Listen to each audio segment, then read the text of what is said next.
प्रिय विद्यार्थियों, आज से हम YouTube पर शहीद भवानी सिंह चौहान राजकीय उच्च माध्यमिक विद्यालय भैरूसागर ओसियां के प्रथम दिन की शुरुआत करेंगे और उसमें इतिहास विषय के बारे में पढ़ेंगे। जैसा कि इतिहास विषय हैं वो 12th क्लास के अंदर 3 पुस्तकों में बटा हुआ है और 3 पुस्तकों में भी जो पुस्तक का नाम है भारतीय इतिहास के कुछ विषय भाग 1 और उसमें जो प्रथम अध्याय हैं या जो एनसीईआरटी की भाषा में विषय 1 है वो ईंटें, मनके तथा अस्थियां इस हेडिंग के साथ में है। इसका अध्ययन आज हम इस क्लास के माध्यम से करेंगे।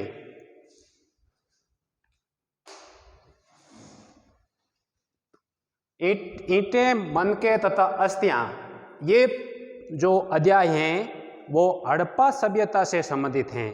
हड़प्पा सभ्यता जो विश्व की प्राचीनतम सभ्यताओं में से एक हैं, इस सभ्यता का इस अध्याय में हम विस्तृत रूप से शिक्षण करेंगे। सबसे पहले हम ये पढ़ते हैं, ये जानेंगे कि ये हड़प्पा सभ्यता नामकरण कैसे हुआ, कैसे इसका नाम हड़प्पा पड़ा। तो हड़प्पा सभ्यता का नाम इसके खोजे गए प्रथम पुरा स्थल हड़प्पा के नाम पर पड़ा। यानी हड़प्पा सभ्यता में जितने भी जो स्थल हैं, जितने भी जो स्थान हैं, उनमें सबसे पहले हड़प्पा की खोज हुई थी और इसी कारण इतिहास में इसका एक विशिष्ट नाम पड़ गया, हड़प्पा सभ्यता। इस सभ्यता को सिंधु घाटी सभ्यता भी कहते हैं। इस सभ्यता का यानी हड़प्पा सभ्यता का दूसरा नाम भी है जो है सिंधु घाटी सभ्यता। और बच्चों, सिंधु घाटी सभ्यता क्यों कहा जाता है? क्योंकि इस सभ्यता के अधिकतर स्थल थे वो सिंधु नदी की घाटी में फैले हुए थे। सिंधु नदी जो एक महत्वपूर्ण नदी थी प्राचीन काल में, वर्तमान में भी है, उस नदी की घाटी में ही हड़प्पा सभ्यता के अधिकतर स्थल बसे हुए थे। इस कारण हड़प्पा सभ्यता को सिंधु घाटी सभ्यता भी कहा जाता है। ये नामकरण से संबंधित हैं, ये परिचय से संबंधित है, ये हर एक बच्चे को, विद्यार्थी को अवश्य ध्यान होना चाहिए।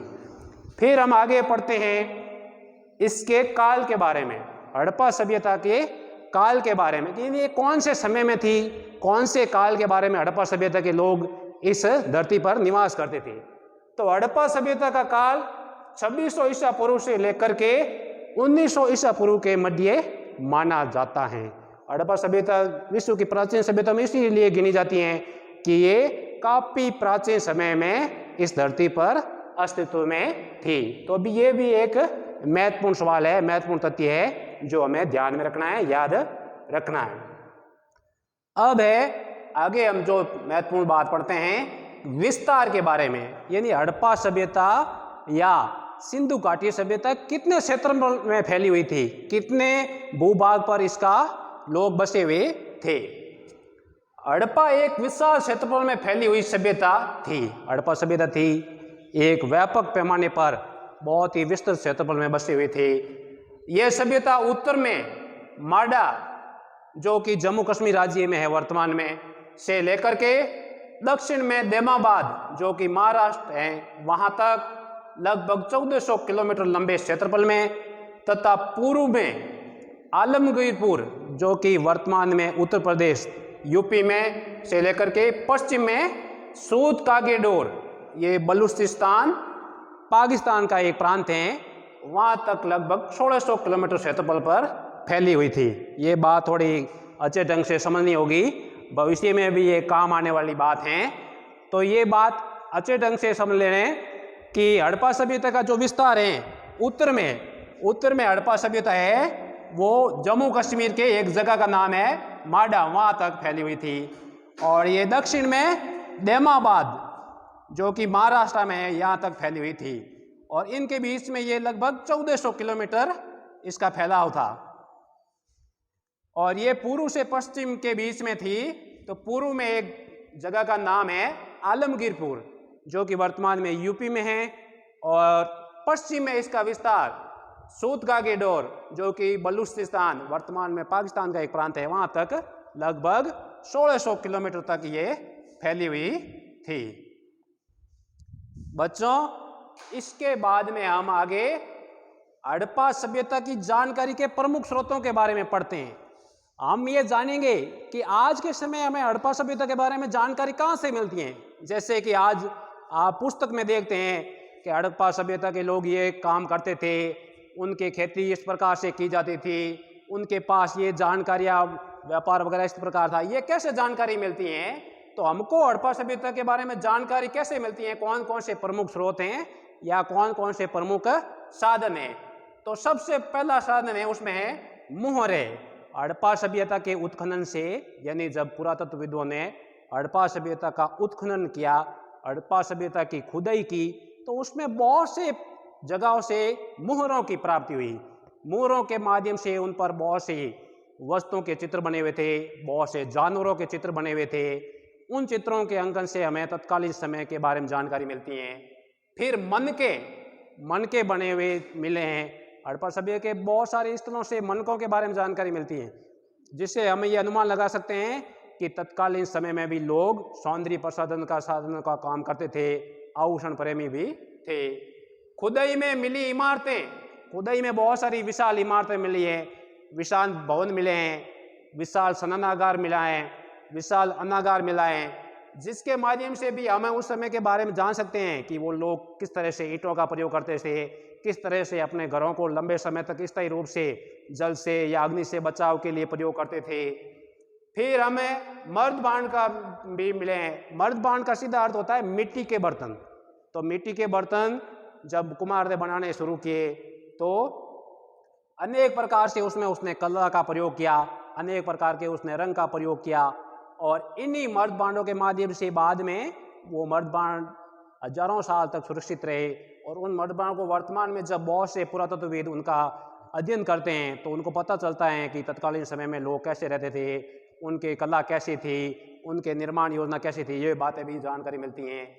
फिर आभूषण, बहुत से हड़प्पा सभ्यता में पुरुषों और महिलाओं के द्वारा प्रयुक्त किए गए आभूषणों के बारे में मिलती है जानकारी। आभूषणों से भी ये अनुमान लगे जाते हैं कि हड़प्पा सभ्यता के लोग प्रकृति के साथ साथ सौंदर्य प्रेमी भी थे। औजारों के भी बारे में जानकारी मिलती है, कई औजार भी प्राप्त हुए हैं। औजारों के माध्यम से ये अनुमान लगा जाते हैं कि उनके पास में किस प्रकार का स्थापत्य कला का ज्ञान था, वो किस प्रकार के औजारों के माध्यम से अपने विभिन्न प्रकार के कार्य प्रतिदिन के वो संपन्न करते थे। तो ये सब जितने भी पुरातात्विक साक्ष्य या स्रोत हैं, इस हमें हड़प्पा सभ्यता के बारे में विस्तृत रूप से जानकारी प्राप्त होती हैं। तो ये जितनी बातें पढ़ी हैं, नामकरण, काल, विस्तार और हड़प्पा सभ्यता की जानकारी के बारे में प्रमुख स्रोत, ये 4 बातों के पढ़ने के बाद में आज हम आगे जो भाग पढ़ेंगे वो है हड़प्पा सभ्यता के प्रमुख केंद्र या स्थल या स्थान, यानी हड़प्पा सभ्यता के कौन कौन सी प्रमुख जगह हैं, कौन कौन से प्रमुख स्थान हैं, कौन कौन से प्रमुख केंद्र हैं जहां पर इस सभ्यता के लोग निवास करते थे। तो सबसे पहला और महत्वपूर्ण जो केंद्र है वो है हड़प्पा। यह हड़प्पा सभ्यता का खोजा गया प्रथम स्थान है। तो हड़प्पा सभ्यता का जो पहला स्थान खोजा गया था वो बच्चों कौन सा है? हड़प्पा है। इसी कारण तो इसका नाम ही हड़प्पा सभ्यता इतिहास में पड़ गया। इसकी खोज 1921 ईस्वी में, कौन से सन में? 1921 ईस्वी में। और खोजकर्ता कौन थे? दयाराम साहनी।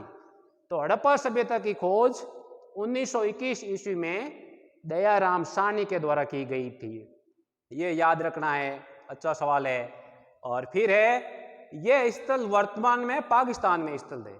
हड़प्पा है वो वर्तमान में, जब हमारा देश आज़ाद हुआ तो विभाजन के बाद में हमारे देश में नहीं रह करके पाकिस्तान में चला गया, और वर्तमान में भी ये स्थल पाकिस्तान में ही स्थित है।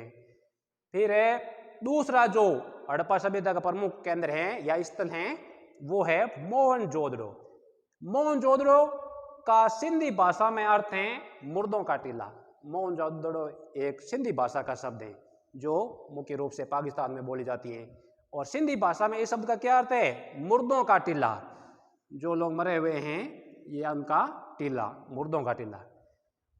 इसकी खोज यानी मोहनजोदड़ो की खोज 1922 में, कौन से सन में? 1922 में।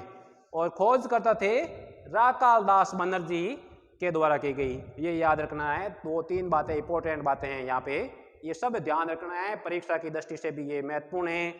और ये आगे भविष्य के लिए भी ये महत्वपूर्ण है। इतिहास विषय जब तक पढ़ा जाएगा इसमें इसको ध्यान रखना है। तो मोहनजोदड़ो का सिंधी भाषा में अर्थ है मुर्दों का टीला। इसकी खोज 1922 में राकाल दास बनर्जी के द्वारा की गई। ये भी वर्तमान में पाकिस्तान में स्थित है। तो हड़प्पा और मोहनजोदड़ो दोनों वर्तमान में पाकिस्तान देश में स्थित हैं। ये भी याद रखना है, ये दोनों हमारे देश में नहीं है। फिर हड़प्पा सभ्यता का एक महत्वपूर्ण स्थल जो राजस्थान से संबंधित है, हमारे राज्य से संबंधित है, वो है कालीबंगा या कालीबंगन। ये भी एनसीईआरटी में लिखा हुआ, दोनों नाम इसके चलते हैं। तो ये राजस्थान के हनुमानगढ़ जिले में स्थित है। सबसे पहले बात ये ध्यान रखना है कि कालीबंगा राजस्थान के हनुमानगढ़ जिले में स्थित है। इसका शाब्दिक अर्थ होता है किसका? कालीबंगा का। कालीबंगा का शाब्दिक अर्थ होता है काली चूड़ियाँ।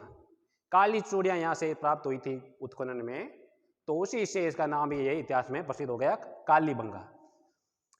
यहाँ से जुते हुए खेत के साक्ष्य प्राप्त हुए।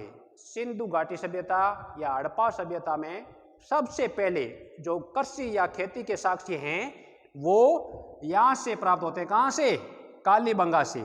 कालीबंगा से ही सबसे पहले ये पता लगा कि हड़प्पावासी खेती करना भी उन्नत ढंग से जानते थे।